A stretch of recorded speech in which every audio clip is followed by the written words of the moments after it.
আসসালামু আলাইকুম সবাইকে। কেমন আছেন আপনারা সবাই? আশা করছি অনেক ভালো আছেন। আমি আলহামদুলিল্লাহ অনেক ভালো আছি। চারিদিকের সুবিধাবাজ মানুষ আর তারপর মানুষ দেখতে দেখতে একদম ক্লান্ত হয়ে গেছি। এখন আর কারোর সাথে মিশতেও ইচ্ছা করে না, কারোর কথা শুনতেও ইচ্ছা করে না, কাউকে কিছু বলতেও ইচ্ছা করে না। এখন শুধু মনে হয় নিজের মতো নিজে একটু থাকি, এতে ভালো হবে। আমার সাথে কেক বানাতে আলহান আনফু হেল্প করতেছিল। আলহানকে প্রতিদিন 7 দিন হচ্ছে ওকে অ্যান্টিবায়োটিক দিছিল। তো ওর হাতে ক্যানালা করে আনছিল ইঞ্জেকশন দেওয়ার জন্য, ওই হাত দিয়েই হচ্ছে ও কেক বানাচ্ছিল। এই জন্য আসলে অনেক নড়াচড়া করার কারণে 7 দিনে 3বার ওর ক্যানালা খোলা হয়ে গেছে। লাস্টের 2 দিন তো ডিরেক্ট বাটারফ্লাই দিয়ে ইঞ্জেকশনগুলো দেওয়া হয়েছে, ক্যানালার করা হয়নি, নড়াচড়া করে এই জন্যে। পাশে আল্লাহ নানাপের হুজুর ওদেরকে পড়াইতে আসছে, সো একটু নয়েজ শোনা যাচ্ছে।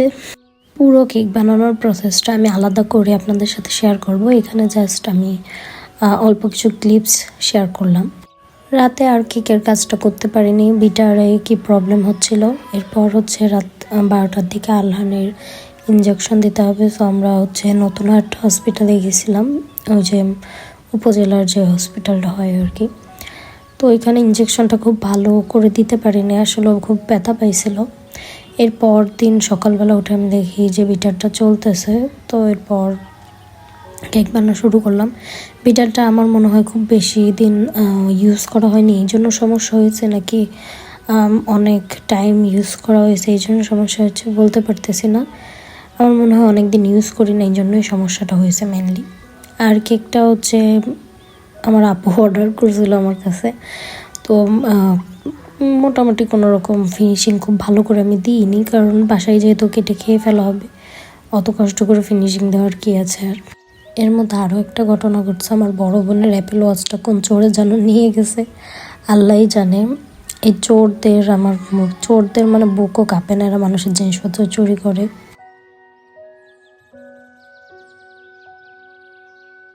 আচ্ছা বলেন তো, আত্মীয় কাদেরকে বলে? অবশ্যই যাদের সাথে আমাদের আত্মার সম্পর্ক আছে তাদেরকে আত্মীয় বললে।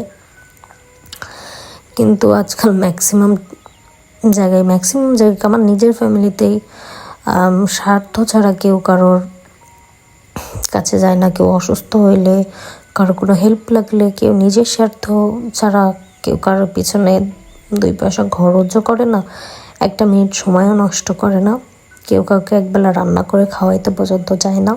আচ্ছা বলেন তো, একটা মানুষ আপনাকে মানসিকভাবে অশান্তি দেয়, দেন আপনার প্রতিটা কাজে খুঁত ধরে, আপনার নামে বদনাম করে, আপনি তাকে যতই ভালোবাসেন, যতই ভালো খাবার দেন, যতই ভালো জামা কাপড় দেন, যতই ভালো জায়গা ঘুরতে নিয়ে যান, যাই করেন না কেন তার জন্য, সেদিন শেষে আপনার নামে বদনাম, দেন আপনার কাজে খুঁত, দেন আপনার ভালো মতো দেখতে পারে না, তাকে যতই ভালোবাসেন, সেই মানুষটাকে কি আর জীবনে আপনার লাইফে জায়গা দেওয়া উচিত? আমার তো মনে হয় এইসব লোকদেরকে আমি জীবনেও আমার চোখের সামনেও দেখতে চাই না। এরা আমার যতই ভালো আত্মীয় হোক আর যেই হোক না কেন, এইসব মানুষ থেকে আমি 1000 গুণ দূরে থাকতে চাই। আমার এখন মনে হয় যে এইসব পরিচিত মুখোশধারী লোকজনদের থেকে অনেকটা দূরে চলে যায়। একটা শুনশান জায়গা, যেখানে দূর দূরান্তে অল্প কিছু মানুষ থাকবে, খুব ভালো মানুষ থাকবে, খারাপ মানুষগুলো যেন না থাকে। ছোট্ট একটা বাড়ি থাকবে, গরুর খামার থাকবে, হাঁস মুরগি থাকবে, গাছপালা থাকবে, ধান চাষ করা হবে, সরিষা চাষ করা হবে, গম চাষ করা হবে, ভুট্টা চাষ করা হবে, সব রকম সবজি চাষ করা হবে। এরপর বাসার ফ্রেশ সবজি, এরপর বাসার ফ্রেশ মাংস, ফ্রেশ দুধ, ফ্রেশ ডিম, এগুলো খাওয়া যাবে। আর এই ভেজাল খাবার আর ভেজাল মানুষ থেকে দূরে, অনেক দূরে ভেজাল মুক্ত পরিবেশে থাকতে চাই। এইসব আর ভাল লাগে না এখন আর আমার কাছে। আর এইসব মানুষের সাথে কথা বলতে, মিশতেও আমার এখন আর ভাল লাগে না। যাই হোক, আল্লাহ এইসব মানুষকে হেদায়েত দান করুক। আর এইসব মানুষ আপনাদের সাথে অন্যায় করবে, আপনাদেরকে সবসময় দমায় রাখবে, আপনাদের সাথে অনেক খারাপ ব্যবহার করবে।